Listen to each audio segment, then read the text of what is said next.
Hi everyone, great to have you back. And if you're new to the podcast, welcome. My guest today is Brooke McIntosh, an inspiring young woman who's doing extraordinary things to raise awareness for mental health and suicide prevention. After facing her own struggles with mental health, Brooke is now channeling those experiences into a movement of passion, grit, determination and courage. So get comfortable and settle in for an honest and heartwarming conversation that I'm sure will leave you truly inspired. So Brooke, welcome to the podcast. It's such a pleasure to have you on board. I know you've got a busy schedule and we talk about that in a little while, but thanks for coming along to have a chat with us today. So cool. I love having conversations like this and I feel like we're going to have a really good one today. I think so too. So just to put into context for the listeners and viewers, so I started following you a little while ago on LinkedIn, and that was through mutual connections and that kind of stuff, and that was following your last run from the Pilbara down to Perth, which we'll talk about in a minute as well. So that's really how I came to know of you. So it's really, I'm thrilled to have you. That's cool. Sometimes I go on LinkedIn and I'm like, is anyone seeing this? So it's actually really cool to hear that you've discovered me off LinkedIn. Oh, absolutely. I followed all your posts and and it's the run that got me as well. Wow. It's something so unique and different that you probably wouldn't normally cross paths on LinkedIn. So that's probably why it stood out. Because, all my other LinkedIn connections they were done through very sort of corporate kind of lines, but yours like an athletic kind of avenue. Hang on, this is different. This chick's different. So But before we jump into the convo, let's just a really quick fun pop quiz just to get to know Brooke. All right. So, what are your preferences, summer or winter? Summer. It's kind of a no-brainer. I don't even know why I bloody asked that. Summer, but not when it's 42 degrees. Yeah. The heat lately in Perth is I know, just ridiculous. like the last few days, right? Yeah. Right. Beer or wine? Wine.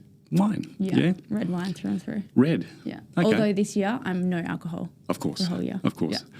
Yeah. Favourite cuisine? Oh, cuisine. Oh, Jester's chips. Hot what? chips. Yeah. If you haven't tried Jester's chips. Kidding? Jester's? Yeah. I didn't even know they did chips. I have them, no joke, maybe 3 times a week. Yeah. Okay. Everyone goes there for pies, but Jester's I didn't know they have had the chips best at all. chips ever. Yeah. Here we go. Okay. Holiday destination, tropical island or bustling city? Oh, tropical island. Tropical island? Yeah. Okay. That makes sense. Beach for sure. Favourite band or artist? Favourite band, Teddy Swims is my favourite at the moment. Oh yes. my God, I love it. The song Lose Control Boy, I know, right? Yeah, his depth and his emotion that he brings into it just gets us in the field all the time. Yeah. The first time I heard one of his songs, I can't remember which one it was, but it was a cover. I think it was a Stevie Wonder cover. I heard it on the radio. Never heard his voice before. And I'm like, geez, this artist is good. Then I actually saw him and to me, the voice didn't match how he looked. Oh, 100%. Yeah. So he's like this big, bikey teddy bear from the outside, but then, crumbles. Yeah. So no, he smashes it. So Teddy Swims, we're good. So this one might not be that easy to answer. What do you prefer, running or talking? Both. At the same time. Talking while running. Yeah. Now, watch some of your social media stuff. You do that. I love talking and running. What do I love more? If I had to choose one, that's a real hard one. Yeah. Can I speak and walk? Okay, we'll say talking while running. I'm happy with that. Were you okay? So that's a bit of a segue into the chat. So were you always a runner, like an active kid or sporty kid growing up? I always had an interest in sport. I always loved my sport, but and I played sport. But then, when I was about 15, I stopped playing sport and turned to the weights, and I didn't start running again until I was like 2 years ago, 3 years ago, probably now. Okay, so you got into the weights at, 13, 15? Yeah. Okay. Yeah. So I started playing, I loved my netball, and I absolutely loved my netball. And I started running when I was about 12 or 13 years old, every morning and every night. But then because I was running so much and because I'm going through my teenage years, my hormones are changing, everything's changing, I didn't have the knowledge that I needed to eat more to be able to sustain all of the training that I was doing. Yeah. So I was limiting all my foods and I was consuming maybe 300 to 600 calories a day while training, running, playing sports. And then that's where I started suffering with eating disorders, anxiety, depression. And the doctor said to me, if you don't stop training, you could be hospitalized. So I stopped my training, but that was the only education I got. So I stopped training and I stopped all my sports when I was like 15, 16. That was 15, 16. Yeah. And then that's when I turned to the weights section because I was like, all right, I'll stop cardio and exercising and I'll turn to the weights, which is still training, but it's not cardio. I just didn't have the knowledge that I could do it all if I had more food inside my body as well. Yeah. Did you find that hard getting over that nutrition? It's still a mental battle. Really? To this day, yeah. Yeah. Wow. There's still, I have days where I fall back into like the mentality of I shouldn't eat this or I can't eat this, but I have enough knowledge and I have enough resources and I like enough wisdom that I know that what I'm about to do and how I train now, I need to eat so much. Yeah. So I always choose to eat more rather than listen to that inner critic telling me not to eat. I always choose to eat more. I now consume maybe like 5,000 to 10,000 calories a day, which is insane. That's ridiculous. My body needs it. Yeah, and we'll get into your workload in a minute, but that 15, 16-year-old Brooke with eating complications, you started your weight training and you went further, didn't you? Like you did competitions and that kind of stuff, yeah. Yeah, so I started doing the weight training, absolutely loved the weight training, but then that was never enough for me. And I was like, well, I want to train something. I want to do something. And so then I started turning to fitness models and I wanted to get on the stage. But the underlying to all of that was I wanted to do that to feel good in my body. And in order for me to be able to get on the stage, I needed to hit like stage weight or look a certain way. And even that, I remember the day that I got on the stage when I was 18, I remember looking around and then looking in the mirror and being like, I'm still too fat. I was 18 years old and I was 49 kilos. Like, that's not healthy. That's not healthy, yeah. No. Did you enjoy it? Like, did you enjoy it? No. I mean, like, from the outside, I had a smile on my face. Yeah. But I hated myself in the inside. Wow. And I hated doing it. I hated showing up and I hated getting on stage and I hated training like that. I hated every part of it. But if you asked me back then, did I enjoy it? Yeah, of course I did. And I did a photo shoot with one of our family friends, Lisa, and I still use the photos to the day. And the other day she reached out and she's just like, I love how you're still using these photos. And I was like, it's funny because whenever I post these photos, I always have Lisa in the back of my head thinking like, what is she thinking around like being the photographer who took all those photos? Yeah. And she said to me 4 days ago, she was like, I actually reached out to your dad that day that I took those photos for you and said, is Brooke okay? She looks so unhealthy and unwell. And she could see it then and there.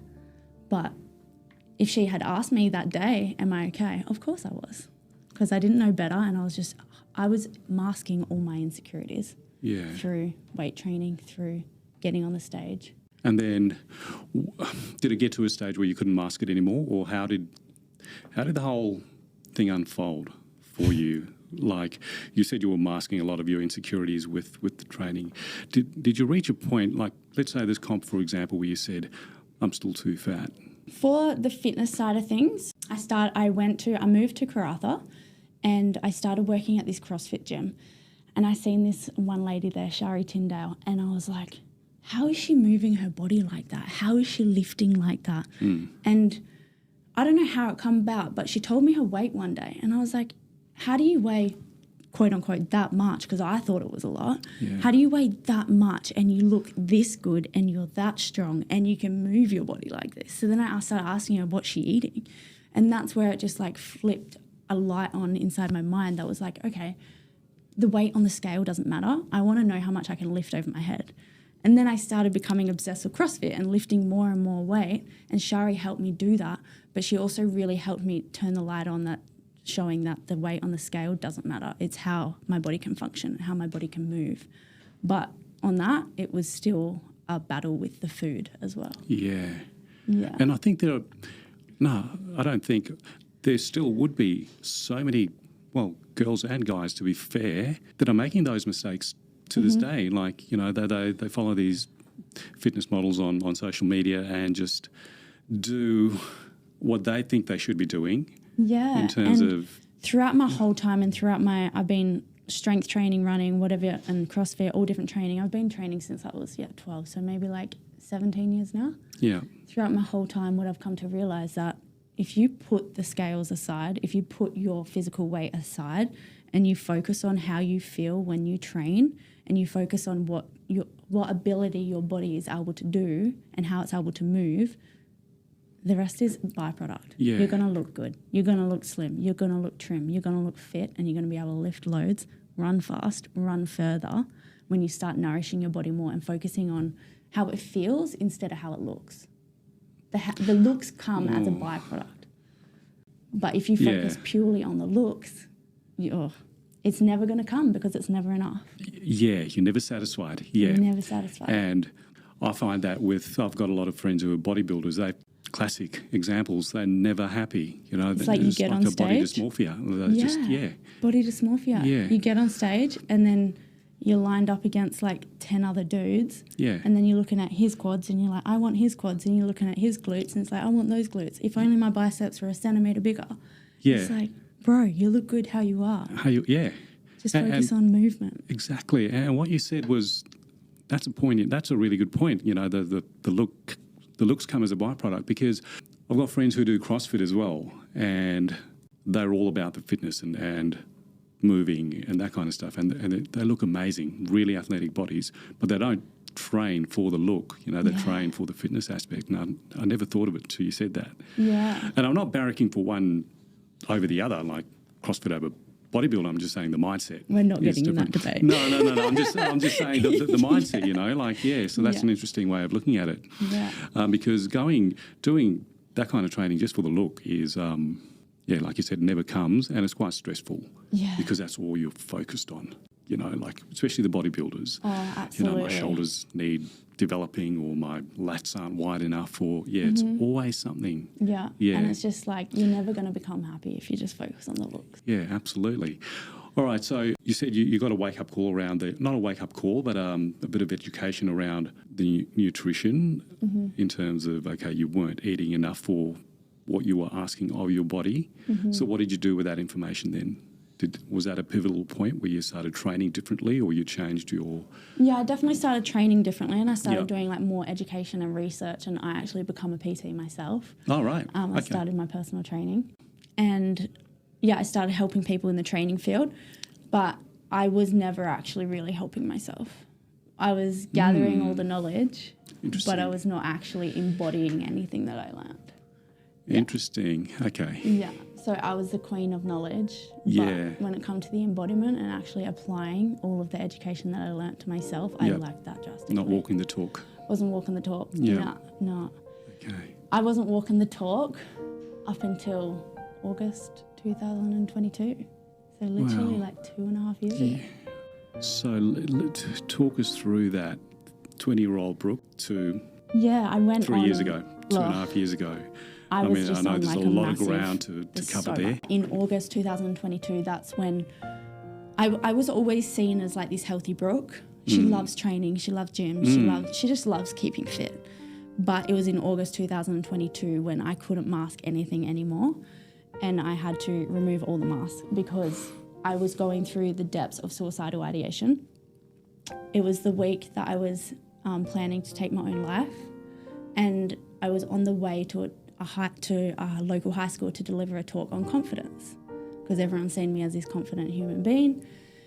And I was driving along the highway going 100 k's an hour, and all of a sudden I smashed into a concrete bollard, and a triple semi-trailer truck come out of nowhere and smashed into me. And it was a double hit, double whammy. That was the biggest wake-up call of my whole entire life. And that was the biggest moment in my life that I was like, holy shit, I'm going to a high school to deliver a talk about confidence because I look so confident on the outside. But the woman that I am, she hates herself. She's not confident on the inside. And when that truck accident happened, it was literally just like a flash before my eyes. And it was like my biggest wake-up call to go and seek the professional help that I needed to start working on the internal, because I had to remove my mask. And that week, being the fact that I planned to take my life, I also uncovered that I didn't want to die. I just wanted the pain to end. And nothing I was doing for 10 years was ever going to end the pain because I was so focused on the external. Right. Cool, I'll buy a new bag. Cool, I'll lose 5 kilos. Cool, I'll get a new job. Cool, I'll go travel overseas. I did all that. I bought a house. I bought my dream house. I plastered it everywhere, all over social media. But none of that ever gave me my happiness. And I still hated myself. I was still living a silent battle inside because I was so focused on the external.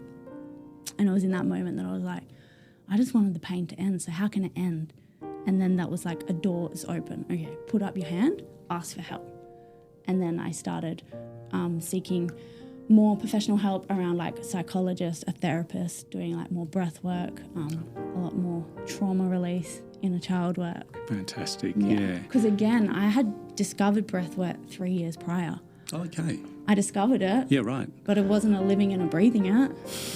I was like, oh, cool, I moved through this, I healed this. Yeah. Cool, I uncovered this about myself, I released this trauma, cool.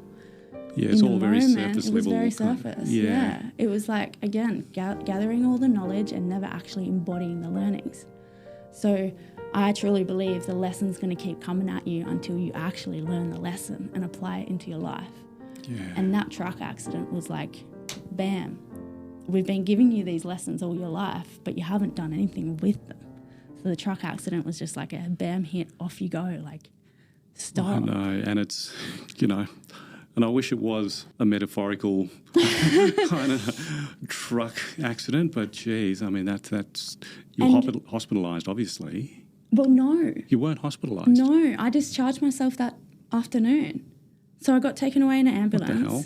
But because I had no broken bones, no fractures, and absolutely nothing, I had severe whiplash. Right. So I passed out. I regained consciousness within 2 minutes. And then I jumped out of the car, went to see if everyone else was okay. This is how deep I was into masking it. I jumped out of the car to go see if everyone else was okay. And then I scrambled for 5 minutes to try find my phone because I had a very important phone call to make to the school. I picked up my phone, I called the school, and I said to them... Are you kidding me? You're still thinking about... Yeah. Wow. I said, I'm so sorry, I'm going to be 10 minutes late because I've just got caught up in traffic. And then I went and sat on the side of the road. I looked around me. There is helicopters flying around. There is 4 police cars. There is 3 ambulances. And I'm just like, bro, like, yeah, you got to stop. So I called him back and I said, sorry, I can't. I ended up getting takeaway in an ambulance, but I just had severe whiplash. And thank God, to this day, no one else who was involved in this car accident was ever injured. That's a miracle. I mean, all round. Yeah. It really is. And the doctors couldn't believe it. There was like 10 doctors waiting at the hospital for me because all they know is critical car crash, truck involved, 2 cars involved, and they were waiting there for me. Right. Thinking that I was going to be in a worse condition. And then I had all these scans done and I was That's like, crazy. 4 hours later. That is crazy. I was like, can you please let me go? And they're like, well, we've got no reason to keep you. Unbelievable. Yeah. So, geez, okay. That's a miracle. Yeah, it really is. And that's the most dramatic wake-up call I've ever heard of. And unfortunately, if it wasn't that, I don't know if I would be here. And that's what I find fascinating, that this all unfolded, all happened in the week that you decided, okay, this is the week that I'm going to end things. Yeah. And it was like that. I knew when I was lying on that hospital bed for the brief 4 hours, I knew that there was more for me to do, and I knew that this life was like my second chance. And I asked myself this question. I don't know why. I still ponder on it to this day. I'm like, why did I ask myself that question in the hospital bed? But I asked myself the question, what impact do you want to make before your time is actually here? And it was to create an impact to ignite the nation to speak up about their mental health. And now, like 2 years on, we're doing that. That fascinates me, that you arrived at that point. I mean, that's a profound question to ask. From having suicidal ideation to a complete flip. Yeah, my car asking flipped us, too. yeah, oh, geez. Oh, God. We can't talk in metaphors here. Everything's direct and literal. So, like a complete 180 from suicidal ideation to what can I do to impact? I mean, that's a massive shift. in a very short space of time. That's a huge mindset shift.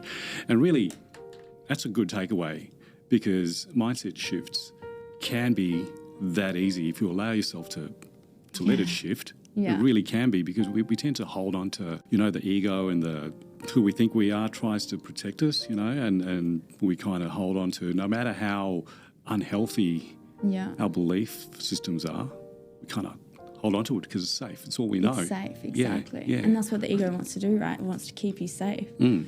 There was just a deep knowing, like throughout my whole life, there was just a deep knowing that who I was in front of cameras, who I was in front of people, it was never me. And I definitely think that like that moment had to happen. But that moment was just like, oh, you've been putting everyone else first your whole life. Yeah. You've been trying to live a life to please others. Like, nah. Like, who is Brooke McIntosh? Who does she want to be? You know who she wants to be. Now you've actually got to embody that version of yourself. And that was like even returning to work, it was just like instantly I was just a different person.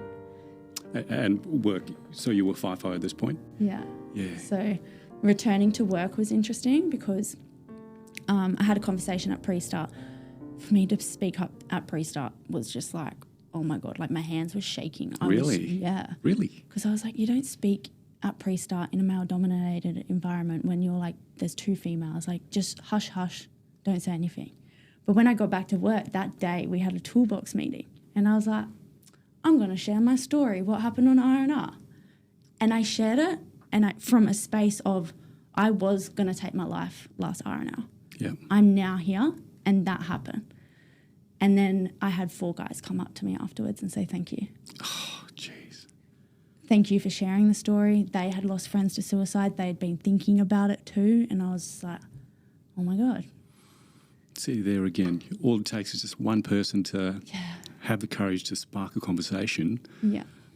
And it just opens up. It does. Yeah. Yeah. Having the courage. I love how you said courage just then, because that is what it is. It's courage. And FIFO, look, some companies are better than others. I've done some talks on different sites and offshore as well. And offshore is a big issue because they do even time there, so 3 and 3 or 4 and 4, 4 and 4. And it's a lot of time in isolation, in a confined area, just on a platform with 90 other people. So, the issues are quite big on these platforms, but companies are getting better in implementing initiatives, but I still find, I haven't been on site for a long time, but I still find that it's a fair way to go yet.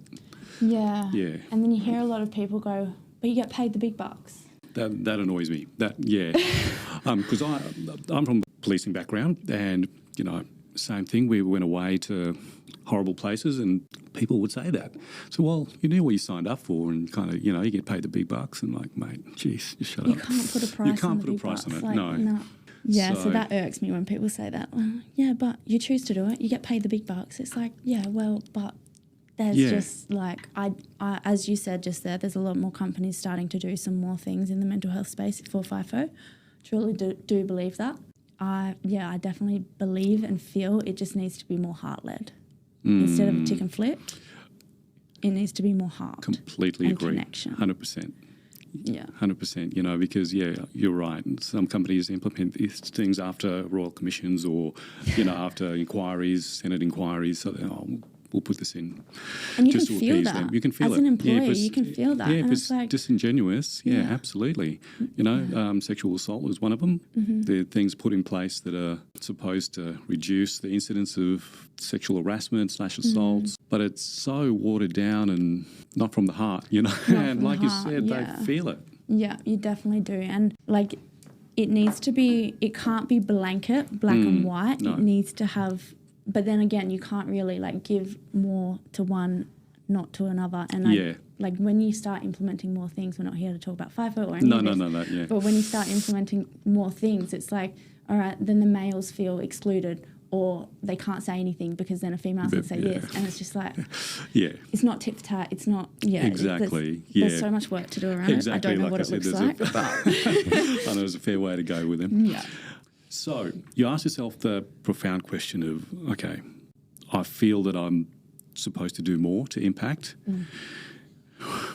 What was the answer? What did you come up with an answer? for yourself? Yeah. Yeah. Okay. So let's talk about that. So In that was moment, that the lead up to? Sorry, in that moment. Yeah, in that moment, it was definitely to ignite the nation to speak up about Yeah. their mental health. It was definitely around mental health. Did you have a strategy, like as to how you're going to do that? When I went back to FIFO and had that conversation, I was lying awake in my donga, so in my room bed. The bed is just so hard and uncomfortable. Anyway, I was lying awake and it was like 2 o'clock in the morning and I just couldn't get back to sleep. And I was like watching the time tick down and I was like, 3 more hours to get up, 2 more hours. And I just kept watching the time and I was like, I'm going to run from the Pilbara to Perth. And I was like, yeah, that's what I'm doing. So I messaged 2 people. I messaged my brother, who is an athlete. He's a huge part of my life, huge inspiration to me. So I messaged my brother. There's always been like a little bit of sibling rivalry of course, kind of thing there, always is. But then I also messaged a guy called Nick, and he is just a friend who I met inside a business community, and I was like, you're a physio, you'd know how to get me there.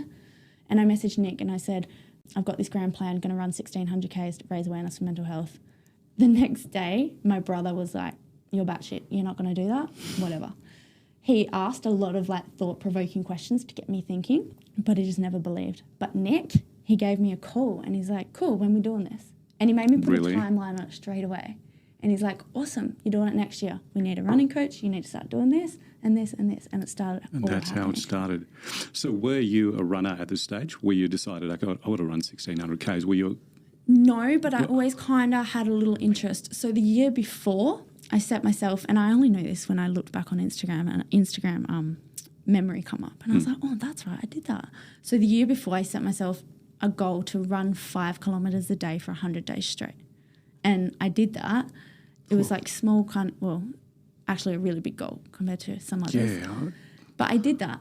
But then after that, I just stopped. I didn't do anything else. Right. I just kept doing the weights and like moving my body how I wanted to. So yeah, Nick was like, how much running have you done in the past? I was like, well, I've never ran over 7 kilometres. He's like, okay. And there you are, No going straight worries. for the 1,600. You're like, Straight for the geez. 16. He's like, so what's that going to work out to be a day? I was like, if I could hit 60 Ks a day, that would be great. And we did it. And I solidly trained for that feat for 9 months. Got my running coach, started doing a lot more running-based weight training inside the gym, stopped the CrossFit, stopped everything else, and then went all in on that. And come December 2022, I had to make the decision, do I keep working FIFO or do I go out and, because by that time I was also building my side business. Yep. Do I keep working FIFO or do I go all in on my dreams? And that was the moment that I just was like, I can't work 14-hour days and train 6 hours a day and try sleep. I can't do that. So that's where I chose to give up FIFO and go all in. Was that a hard decision to make, like to jump out of your safe bubble? To Jump out of the safety net of like, this is your finances. Yeah. And because I had a mortgage and all this to pay as well. Yeah. So I accumulated so much debt during that time as FIFO. But yeah, so it was a hard decision to make, but I was just like, no, it's now or it's never. And that's a huge message because a lot of people just get stuck in where they don't want to be for years on end because it's safe and, you know. Everyone loves safety. And they forego their dreams and passions and all that kind of stuff just because for the sake of being safe. Yeah. And I'm like, would you rather live a safe life and a life full of regret? Or would you rather live a life that you freaking love, that you're excited to wake up for every single morning? So you did the 1,600, so that took about a month? Yeah, 27 days. 27 days, yeah. So from Karratha? Yeah, Karratha to Perth. To Perth. Yeah. And you ran for Blue Tree Project and 20 Talk? Yeah, correct, yeah. And you raised a fair amount of funds for that, for those two charities? We raised $75,000. Yeah, geez, that was that's massive. a lot. Yeah, that's a lot. When we hit the 60K mark, I remember the Blue Tree Project girls, they came out on the run and surprised me. And then that day I hit a PB and I finished running at like 1:30, so we all went to the pub. And when we were sitting at the pub, they're like, Brooke, you've just hit $60,000. I was like, what? And they're like, girl, this is like you're one person doing all this. I'm like, yeah, that was huge. Yeah. That was my reaction when like we talked about LinkedIn before. When I found out about it and started researching all you've done, I'm like, wow, this is incredible. During that 1,600 Ks, were there moments where you thought, what the hell have I done? Like, I want to back out. we spoke about this off air just before, but there was a lot of moments where I was like, what am I doing? Yeah. But it was never, I want to back up. It was just like what am I doing? And then I'd look around and I'd just start laughing at how ridiculous and crazy and extreme it was. And I was like, but just one more, let's keep going. I like that mantra. Yeah. Just one more. That mantra means everything to me. Honestly, and you can really apply that to everything. Mm-hmm. Yeah, that mantra, it's what helped me hold on for one more day for all of this to eventuate. It's what helped me build my business, but it's also what helped me run 1,600 kilometres. And it's now also what is helping me run around Australia. And people ask me, they're like, how did you run 1,600 kilometres? Yeah. How did you raise that money? How are you going to run 14,000 kilometres? I'm like, just one more. Yeah. They're like, what do you mean? I'm like, it's one step. It's brilliant. Everyone can do one step. And that's how you build resilience, I think. Yeah. Because, I mean, we all have the building blocks for resilience, but we have to cultivate it because life's going to throw stuff at us. So, hell yeah. Which is good because that helps us build what we need to build. And we build it one step at a time, like one increment at a time. You know? And it's like, how do you build a house? One brick at a time. One brick at a time, That's absolutely, it. yeah. How do you keep moving forward when time gets tough? It's not be strong, be macho, da-da-da. It's just one more. Feel everything and keep moving. Yeah. Feel everything. That's an important point, that being macho and sort of, that's a wrong, it's a misconception. And that was the mentality I had for 24 years of life. Yeah, I had it. Yeah. Everyone has it. Yeah. Yeah. But it's like how, and you used the word courage before, but how courageous can you be to drop down that wall and to be like, I can be strong, I can be a really resilient mofo, but I also have emotions. I'm human. Yeah. And I can feel and I can deepen too. And then I can go again. Yeah. And there's so much strength to be found in those moments where you allow yourself to be vulnerable and sort of sit with your emotions, you know, because you need to. Yeah. And if you don't, it's going to come out in all different sorts. Anger, rage, diseases in your body. Absolutely. Yeah. And there are, you alluded to some of it before, you know, there are modalities to help you release all those kind of stored unhealthy emotions and that kind of stuff. What I found is running has been my biggest therapeutic method to be able to do all that. So when I was training for the 1,600 kilometre run, because I had never ran over 7Ks before, I had no idea what I was going to get myself in for. Yeah. So when the training blocks started coming and I started opening up my training app and seeing that I had to run 20Ks and then I had to run 22Ks and then it started increasing, and then I had to hit 50Ks. I was like, oh my God. Every week I had one long run. So a long run would be like my maximum run for that week and it would just change.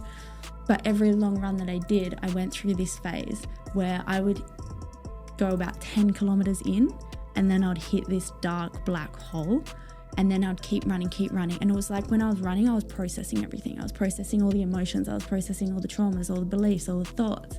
And that an hour later, I'd come out the other side and I'd have the biggest breakthrough. And then that's where I'd jump on my Instagram and be like, guys, I just uncovered this and start sharing all the wisdom that had come through while I was like transmuting this energy through my body and started running. That's amazing. It was insane. And I was like, and I get this from running. Yeah, and actually I can attest to that because you are always bursting with energy after a run, you know, like you have so much energy. I'm like, geez, how does she do it? Yeah. But now, you alluded to this before, you mentioned this before. So you've done your 1,600, you've raised all these funds, and your next your next undertaking is a run around the country, which is a whopping, it's more than 14,000 Ks, 14,080 Ks. Yeah. Now, and that's, you know, a lot of people watching that haven't been to Australia don't appreciate how big this country is. It's bloody big. It's massive, you know, to run around the thing. I couldn't believe it when you announced it. And not only that, your aim is to become the fastest female to run around the country. Yeah. So this is, we're talking about history-making stuff here. Yeah, well, so what I've uncovered about myself, what I've uncovered actually about our family, the McIntosh family, is we like to go big or go home. And that was my question. That was we don't my like to question. half-ass things. That was my question. Like, how do you go from 1,600 is massive enough? So why didn't you just go for I'm going to run from Perth to Sydney, which in itself It's huge. is massive. The answer to that one, why I didn't go across the country, is because too many people are starting to do it. I don't want to do that. And then I was like, okay, so because that idea first come to me, I was like, well, I could run across the country, and I was like, no, that's just a cross. That doesn't excite me. And what I've learned about goals and setting visions is they have to excite you. And running across, it may excite some people, but it just didn't to me. Yeah. I don't know why, but that's an interesting point, because it does need to ignite something inside you. It does. Yeah. And my coach is Nick. I said that to him, and he's like, yeah, that's a good goal. And I was like, yeah, but nah, it just doesn't sit. Yeah. Okay. And I was like, what about we go just one more state? And he's like, and I was like, and I go all the way around the country, and he's like, let's go. And that's how that come about, because across the country just didn't excite me. I was like, too many people are starting to do it. Well, when I say too many, I mean like 5 people have done it, 6 people have done it. Amazing feats. Yeah. Amazing courage, amazing resilience. Absolutely. I'm not putting any of that down. Yeah. But for me personally, it just didn't give me that oomph, that fire, that want to get up and go again. I understand. And that's what you need when you do something massive. So then I was like, cool, let's go just one more around the country. And that excites me. When did you commit to that goal? The day I finished the 1,600. Really? Yeah. I didn't commit to that goal specifically, but the day I crossed the finish line, I remember the final day when I ran 1,600 kilometres. Not many people know this, but the final day I was on, my body was just so good. And I was just powering so fast through the day that Rowan, my support crew at the time, he's like, Brooke, you need to pull back. You need to go slower. So I went into 2 McDonald's and I sat down for half an hour because I was going too fast. And then I got to Trig, and then there was an arts display on. So I walked around an arts festival for about 45 minutes because I was still going too fast and I just had time to kill. Because we're getting people at the finish line to hype it up and just to cheer me on, support and everything. And he's like, we're still waiting for your parents to arrive, your family, your friends. They're going to be here soon, but just chill out a bit. So I did. Went to an arts festival, walked around a little bit, went and sat down in McDonald's. And then he's like, all right, cool, come here in 45 minutes. So then I finally went back on the run and finished the last 7Ks. And across the finish line, I was like, I still have so much in me. Why did I tell anyone I'm stopping today? That's incredible mindset. And the week after, I went and ran a marathon because all my friends were. And I was like, well, I want to run. So I did my first ever marathon and I got my medal. And I was like, it took me 1,645 kilometres to get a medal. So you allowed yourself a week to recover, basically, before you did a marathon. So did you need the week? I didn't, but my coaches were really being like, pull back. You could have stress fractures. You could have all this. So you need to stop running. But when I was just sitting down at home and just doing nothing or slowly moving, I was just like, I need to run because this is for my own mental health. I feel worse just sitting. So I would go out occasionally for just shorter jogs, but I never went full extreme until maybe 6 months after. Right. I mean, I did the marathon, then after that, I just did short jogs for about 6 months. And so is that when you started training for this one? Yeah. Okay. Yeah. So what does that look like at the moment? Are you in a deload now? Because you're only days out, 37 days out right now. 37 days out. Yeah. I said that. I said 38 yesterday, and I was like, oh my God. Yeah. So fast. It's close. Yeah. So the 2nd of March is D-Day. That's D-Day. Yeah, that's the big dance, I call it. Yep. Right. So like I said, you're in a sort of deload phase now?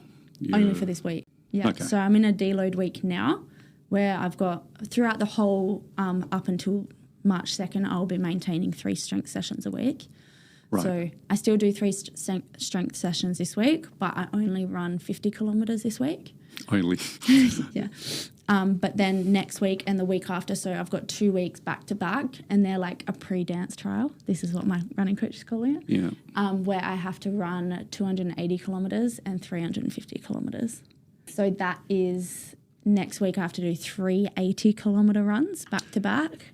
Which is what you've been doing leading up to. So I've been running 80 week. kilometres, but I haven't been backing it up the next day. Right. I've backed it up with 10 kilometres, okay. not a whole nother 80.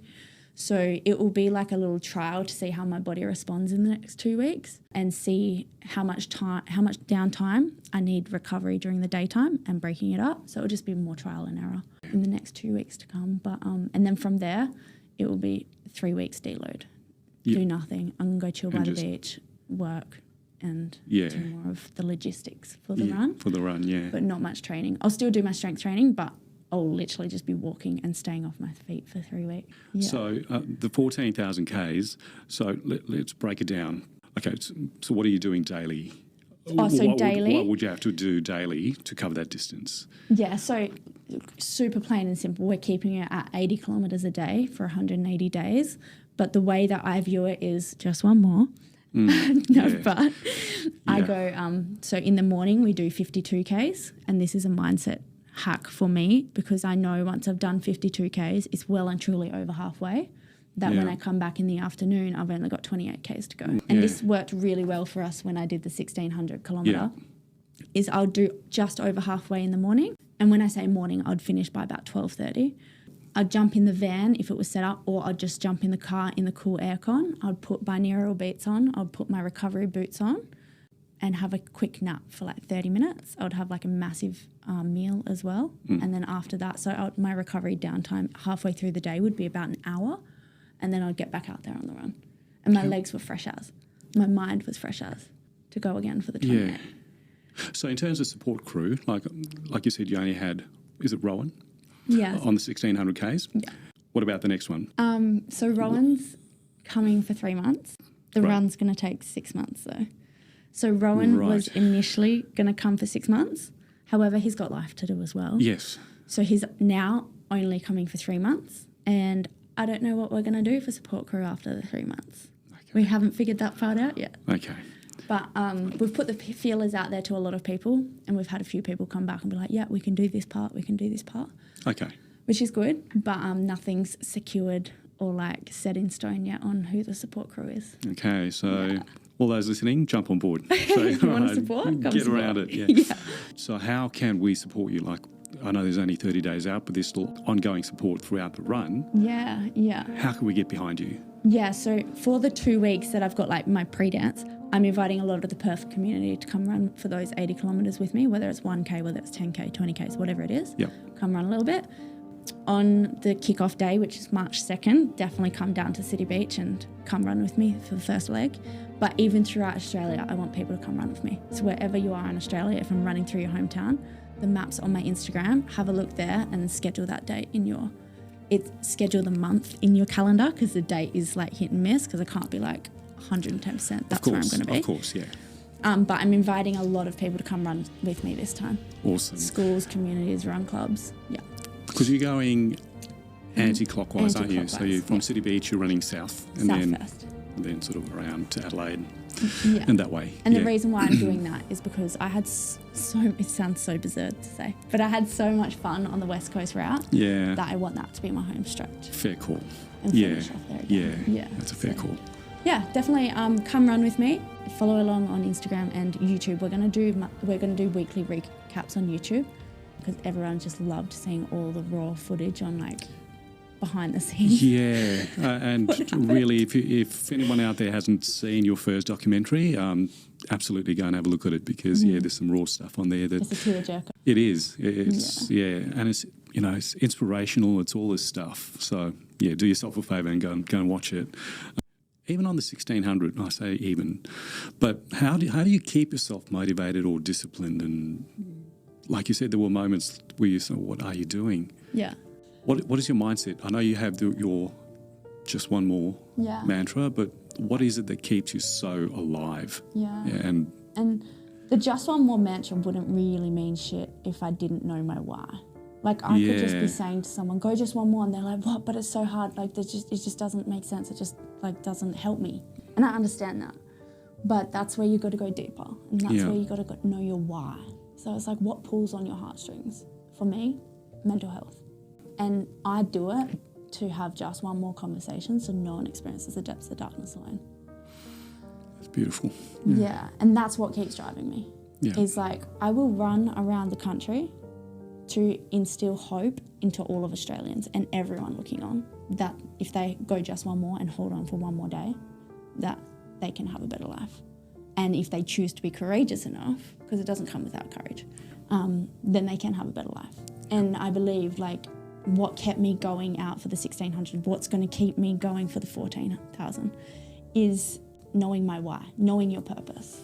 And I'm not out there to do it for me. I'm out there to do it for the nation and for the country and for people who have lost people from suicidal ideation and for people who are going through it and for people who don't see a way out. It's like, there is, babe. There really is, you know. When you're in the depths of it, it doesn't feel like it. It doesn't, you know, you feel like, okay, this is me trapped in this. Everyone with, like, severe depression and suicidal ideation talks about this black hole. That's what it feels like. It feels like a pit. It does. You know, and you can't see the way out, but you're highlighting that there is. Yeah, there is a way out, but I have so much more empathy, compassion, and heart for the people who can't see a way out, because I understand it, I get it. And when you're in it, it just feels like there's nothing and there's no hope. And it's like a lot of people, they use their kids to hold on for hope. And if you don't have kids to hold on for that hope, then what are you holding on? Yeah. Like, and that's where connection is key. Yes. Conversation and connection is key. Yeah. And if you're someone who just continuously isolates yourself, you're not going to find a way out by sitting on your couch, playing pity party, playing I'm in a hole, I can't do anything. And it's not going to evaporate by itself. It's not. Yeah. You need to be courageous enough to do something about it. And it's like, first acknowledge it and then do something about it. But yeah, it's my why that keeps me going at the end of the day. Definitely. You know, you are, something comes to mind, it's a Japanese philosophy called Ikigai, and you are the embodiment of Ikigai, which the philosophy is basically around a fusion between your passion and purpose, making your passion purposeful. A direct translation really would be a reason for being. And you're just, well, you said that, you know, your why and how you want to inspire so many people around Australia and globally, driven by your passion through, you know, using your passion as a conduit to get those conversations going. That to me just says Ikigai all over. So, yeah. Yeah, and it definitely hasn't always been that way at all. And no, you were saying before. Yeah. And I believe that one thing, two things, is you can 110% turn your pain into your purpose. And what has happened to you in life, and like the name of your podcast is Everything. Reclaim. And what has happened to you in your life, you can use that as a poor me, pity party, piss pool, or you can use that to inspire and ignite you to heal those traumas, to move forward and do something with it and share your wisdom through it. And that's what I do. But what I also know to be true is this came from my brother, and my brother being brutally honest with me when I finished the 1,600 kilometre run. As I mentioned before, there's always a I'm his little sister, big brother rivalry. Yeah. I feel like that's always going to be there. I love him so much. But he said to me, I asked the question around the dinner table through with my whole family, and I said, did you believe that I was going to do the 1,600k run? To everyone. Everyone said no. But no one could tell me why. And then my brother, he was like, I didn't believe you were going to do it. And I was like, why? And he's like, because every time you've said you're going to do something in your life, you've given up at the first sign of adversity and hardship. Really? And he's an athlete. And he's like, I thought you were going to get injured and just be like, too hard, not for me. But the fact that you kept going, and it was in that moment that it clicked for me. I was like, I kept going because I knew that this was my dream. I knew that this was me being authentic to my truth, to myself, my essence, and that this was mine to do. And I was like, okay, if you continuously follow other people's expectations, dreams, standards, and what you should be doing, you're not going to achieve shit. There's so much of that going around. Yeah. Well, you may achieve it, but you're going to feel empty. Yes. And the fact so you keep chasing because... So you keep chasing. And the fact that I was just like, cool, I don't care if anyone believes in me. I don't care if anyone backs me, but this is what I'm doing. All in. I faced so many challenges. I'd faced so many adversities out there, but I just kept going. Because I was like, this is my dream to claim. Off I go. Even for this 14,000, my family's like, I don't know what she's doing. She's batshit, but do they back me now? Do they believe in me now? No, not really. Will they when I cross the finish line? Maybe, but I'm not doing it for them. I'm doing it for me and for something higher. That's beautiful. Yeah. So that was like my biggest wake-up call with it all, and for everyone. It's like, put down the mask on who you feel you have to be. So put down the mask and just lead with who you want to be and who you're here to be. Those are very powerful words because, there are very, very few people can say that they are living authentically. And like you said, authenticity means living a life that's aligned with not just your values, but really with your soul, because values are learned and really with your spirit, completely aligned. So authenticity for me is, somebody said to me before, that's your word, isn't it? I'm like, it's such a simple word, but it's so unattainable to a lot of people. It really is, because not unattainable because they can't reach it, it's because they won't allow themselves to. It's a permission slip. It's the allowance. Permission, absolutely. Yeah. It's like, how do you allow yourself? You be courageous enough to be disliked. You be courageous enough to go alone for a while. You be courageous enough to be like, hey, that's not me. And we said it off air just before, like, when I run, I am so down and dirty, doing hard shit. Like I'm eating all the lollies, drinking all the Coke, like blood noses. Like, I don't care. I'm doing whatever it takes to get it done. And then after that, I love to dress up. I love to do all the nicer things. and I can do both. And you can do both. Of course you can do both. But you've got to allow it. Yes. Yes, and like we said, the tendency is for everyone to live in this pigeonhole and not cross any borders because, what'll they say, what'll other people think, or a lot of people live in that bubble for that reason, worried about what other people will think or say or feel. You've got to do it for you. Absolutely. Yeah. And I'm like, would you, at the end of the day, would you trade places with that person that you're so scared of their opinion? Would you trade places with them? If the answer is no, well, who cares? Yeah. Who cares what they say?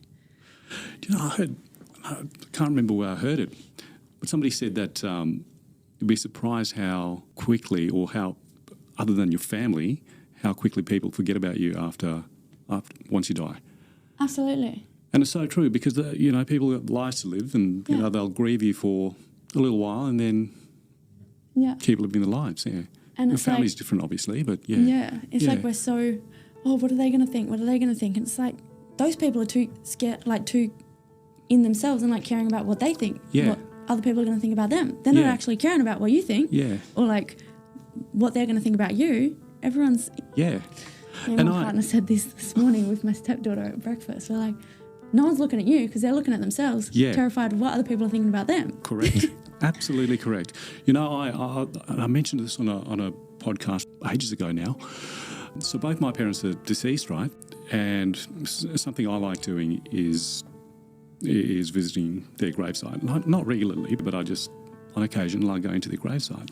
So I was sitting sitting there, I was looking around the graveyard and I was thinking that very question, like how many of these people buried here would have died, wanting, like, because of that reason, not pursuing their dreams or passions because of being scared of what other people might say or think, or how many dreams have been crushed, and how many dreams have been crushed, how many dreams have gone to the gravesites. It's like, don't take your dreams to the grave. They're no good there. It's like when you're chasing your dreams, you may lose some friends, you may lose some people, but more people are going to come in, and those people, cliche to say, but those people are with you for a reason, season, or a lifetime.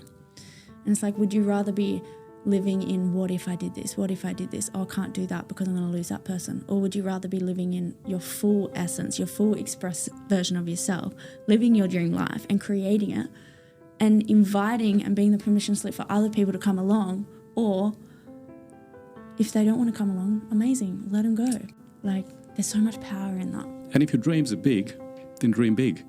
Running around Australia. I mean, that's a massive dream, I can't even run 20 Ks, barely run 10. So running around Australia is out of the question for me, but if you're going to dream big, then dream big. Don't you'll have your naysayers, and you certainly have. on your first run you had naysayers, your own family. And you know? the people closest to Yeah, me. exactly. And it's like, But- if you're waiting for your family to support you, Yeah. babe, you're going to be waiting for years. Yeah. Don't wait for that support to come. Yeah. Like, believe in yourself and back yourself.